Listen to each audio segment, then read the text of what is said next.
February 22 ngayon. It's Sunday. And we're here at Cielo Alto. Last day na po namin to para makapag-relax. Back to work na naman pag uwi sa bahay sa Manila.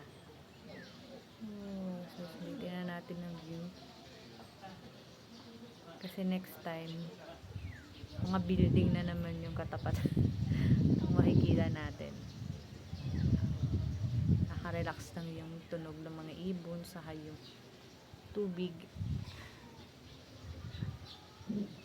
yung sounds ng water, ng pond nila doon.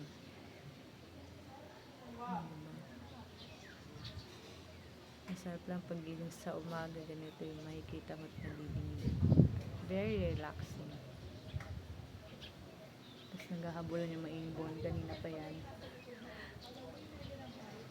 Well, anyway, thank you God for this day, for this opportunity na nakapag-bonding kami sa work ni God.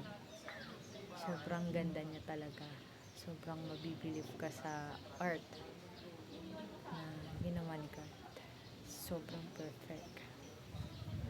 Thank you, Lord. Thank you for the nature.